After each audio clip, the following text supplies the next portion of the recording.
Again, we start by factoring if possible, and sure enough, the bottom is a difference of squares, x minus 5, x plus 5. Step 1 is always looking at non-permissible values. Here, x can't equal 5, and x can't equal negative 5. Are they going to be wholes, or are they going to be vertical asymptotes? In this example, nothing cancels out. There's no factors that are identical.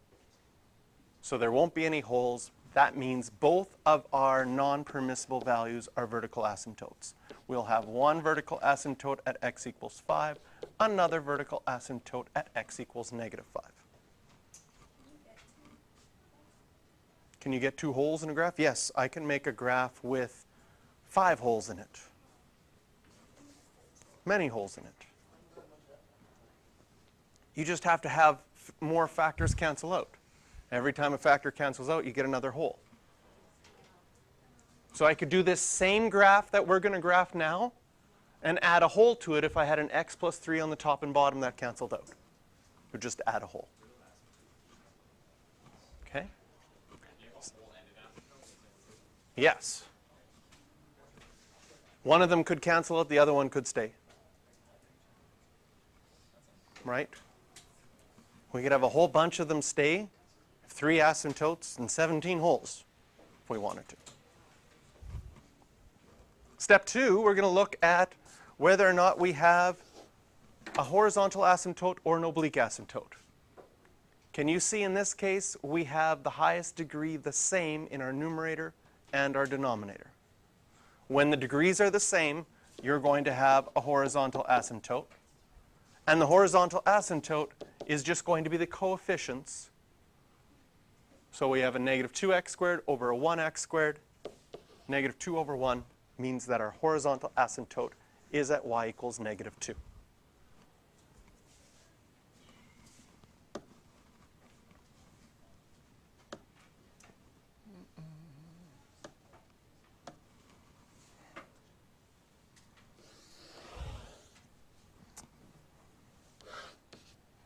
So if we start sketching this,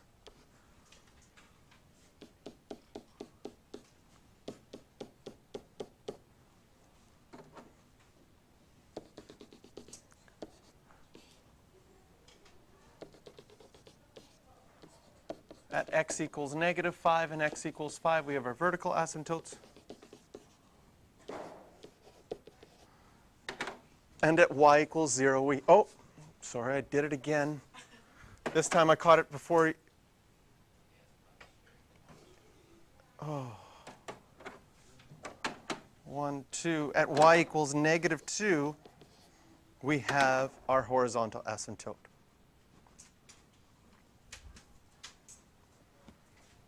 Step 3, find our intercepts and our points.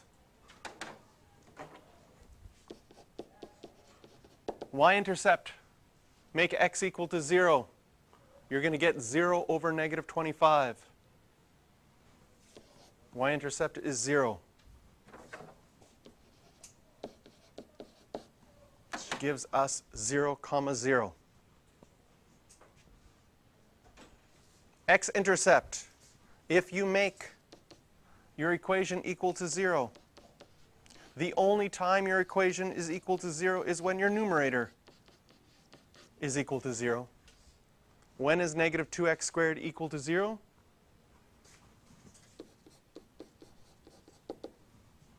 At 0. And that's the only place. So we only have one x-intercept, one y-intercept, and it happens to be the same. It's at 0, 0. So, as far as graphing, we really don't have very much information. Okay? We don't know if the graph goes up or down in the middle section, and we don't have points in the far left section or the far right section. Remember, we need to have at least 1 point per section, and the sections are defined by our vertical asymptotes. So having 2 vertical asymptotes splits our graph up into 3 sections. Finding a point in our first section, I'm going to plug in negative 6. I've always used purple, so I'm not going to change now. If I plug in negative 6, negative 6 squared is 36 times negative 2 is negative 72. Negative 6 minus 5 is negative 11. Negative 6 plus 5 is negative 1. Multiplying that out gives me negative 72 over 11. Mental math, that's about between what two whole numbers? Between 6 and 7. So when I go to graph this, whoa, that's purple. That's a negative number. 1, 2, 3, 4, 5, 6, 7. In between those, I'm going to have to put a point. Negative 6 comma negative 72 over 11. Somewhere between negative 6 and negative 7. I've got a point in this section now towards the asymptotes. That part is done.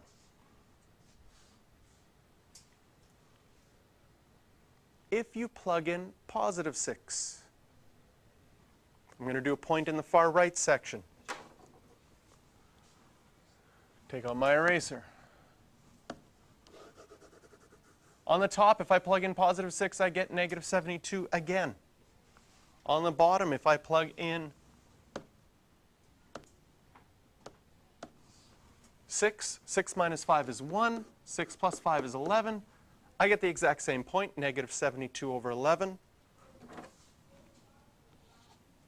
6 comma negative 72 over 11 over here. I can draw that section towards the asymptotes. In my middle section, between negative 5 and 5, because I don't know if it's going up or down, I'm going to need to find some more points. So I'm going to plug in a value to the right of 0, 0 and a value to the left of 0, 0.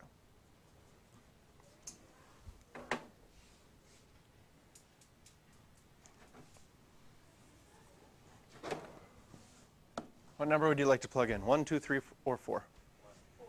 4? Whole bunch of different numbers. If you plug in 4, you're going to get a bigger number. If you plug in 1, you're going to get a smaller number. 2, going in between. If I plug in 2, I'm going to get negative 8 on top. If I plug in 2 on the bottom, I'm going to get negative 3 times by 7, which will give me negative 8 over negative 21, which will be 8 over 21. So I can label that point. Where is 8 over 21? Between 0 and 1. So at 2, whoops, that's not a 2. 2 comma 8 over 21. Since we plugged in 2, are you okay if we plug in negative 2?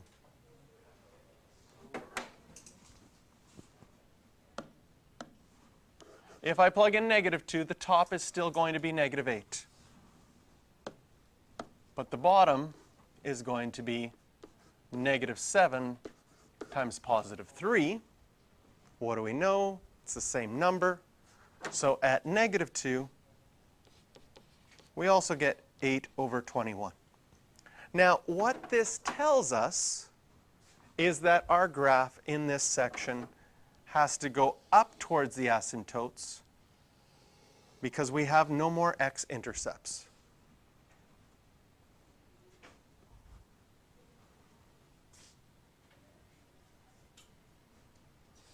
So we found our asymptotes, found our x and y intercepts, needed to find an additional 4 points in order to graph this one. And then we could draw it towards the asymptotes.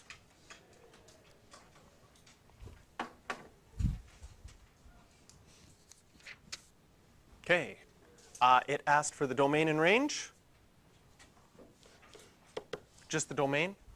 All right, well, I want to do the range too because it looks interesting. Domain, what are our non-permissible values? X can't equal negative 5. X can't equal 5, but x could be everything else.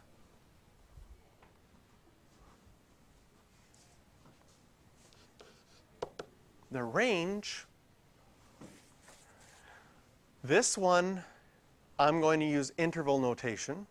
I'll do it in both set notation, but we can't just say y can't equal -2, because do you notice there's a gap where y doesn't exist from -2 all the way to 0, but 0 is included.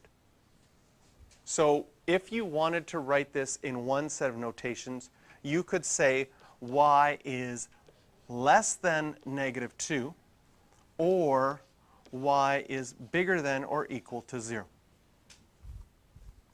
In interval notation, this would say from your smallest y value goes from -infinity up to -2, not including it, or with the big U, starts again at 0 but includes it and goes up to infinity again. So just getting used to both of those notations. Try question 4.